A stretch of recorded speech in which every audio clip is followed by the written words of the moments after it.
एक दिन जब ऑफिस के सभी कर्मचारी ऑफिस पहुंचे, उन्हें दरवाजे पर एक पर्ची चिपकी हुई मिली। उस पर लिखा था, कल उस इंसान की मौत हो गई जो कंपनी में आपकी प्रगति में बाधक था।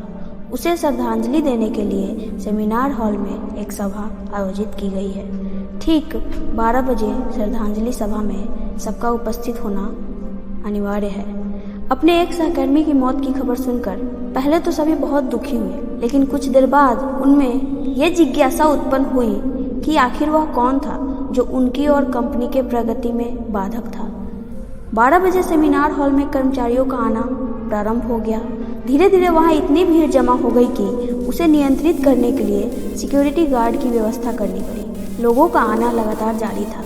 जैसे जैसे लोगों की भीड़ बढ़ती जा रही थी, सेमिनार हॉल में हलचल भी बढ़ती जा रही थी। सबके दिमाग में बस यही चल रहा था, आखिर वो कौन था जो कंपनी में मेरी प्रगति पर लगाम लगाने पर तुला हुआ था।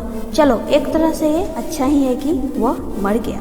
जैसे ही श्रद्धांजलि सभा प्रारंभ हुई, एक एक करके सभी उत्सुक और जिज्ञासु कर्मचारी कफन के पास जाने लगे। करीब पहुंचकर जैसे ही वे कफन के अंदर झांकते, उनका चेहरा फक पड़ जाता, मानो उन्हें सदमा सा लग गया हो। उस कफन के अंदर एक दर्पण रखा हुआ था। जो भी उसमें झांक कर देखता, उसे उसमें अपना ही परछाई नजर आता। उस दर्पण पर एक पर्ची भी चिपकी हुई थी, जिस पर कुछ ऐसा लिखा था जो सबकी आत्मा को झकझोर रहा था। केवल एक ही इंसान अपनी प्रगति में बाधक है, और वो आप खुद है। आप ही वो इंसान है जो अपने जीवन में क्रांति उत्पन्न कर सकते हैं।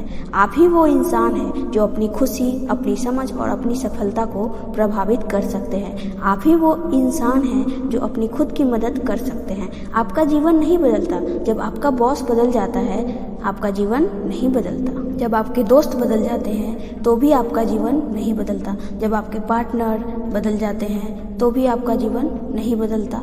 जब आप खुद बदल जाते हैं, जब आप अपने खुद की विश्वास की सीमा को लांघ कर उसके पार चले जाते हैं, जब आप ये समझ जाते हैं कि आप अपने जीवन के लिए जिम्मेदार हैं, तब आपका जीवन बदल जाता है। सबसे महत्वपूर्ण रिश्ता जो आपका किसी के साथ है, वो आपका खुद से है।